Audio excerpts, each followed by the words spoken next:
ಬಿಡದಿ ಭೂಮಿ ವಿವಾದ ದಿನದಿಂದ ದಿನಕ್ಕೆ ತೀವ್ರ ಸ್ವರೂಪ ಪಡಿತಾ ಇತ್ತು. ಇದೀಗ ಜೆಡಿಎಸ್ ಯುವ ನಾಯಕ ನಿಖಿಲ್ ಕುಮಾರಸ್ವಾಮಿ ಅವರು ಸಚಿವ ಎಂಬಿ ಪಾಟೀಲ್ ವಿರುದ್ಧ ತೀವ್ರ ವಾಗ್ದಾಳಿಯನ್ನ ನಡೆಸಿದ್ದಾರೆ.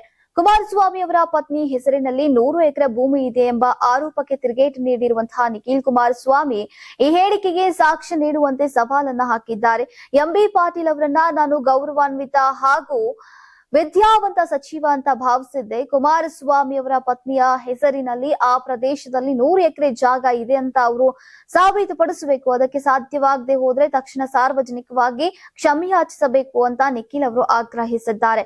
ಇಲ್ಲವಾದ್ರೆ ಮಾನಹಾನಿ ಮೊಕದ್ದಮೆ ಹೂಡೋದಾಗಿ ಎಚ್ಚರಿಕೆಯನ್ನ ನೀಡಿರುವಂತಹ ಅವರು ಯಾವುದೇ ಆಧಾರವಿಲ್ಲದೆ ಬಾಯಿಗೆ ಬಂದಂತೆ 100 ಎಕರೆ ಭೂಮಿ ಇದೆ ಅಂತ ಆರೋಪಿಸುವುದು ಸರಿಯಲ್ಲ ಅಂತ ಕಿಡಿಕಾರಿದ್ದಾರೆ.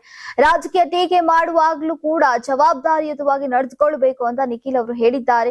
ಬಿಡದಿ ಟೌನ್ಶಿಪ್ ಹಾಗೂ ಭೂ ವ್ಯವಹಾರಗಳ ವಿಚಾರವಾಗಿ ಕಾಂಗ್ರೆಸ್ ಜೆಡಿಎಸ್ ನಾಯಕರ ನಡುವಿನ ವಾಕ್ಸಮರ ದಿನದಿಂದ ದಿನಕ್ಕೆ ತೀವ್ರಗೊಳ್ತಾ ಇತ್ತು. ಇದೀಗ ನಿಖಿಲ್ ಕುಮಾರಸ್ವಾಮಿ ಅವರ ಎಚ್ಚರಿಕೆ ರಾಜಕೀಯ ಕದನಕ್ಕೆ ಮತ್ತಷ್ಟು ಕಾವು ನೀಡಿದೆ.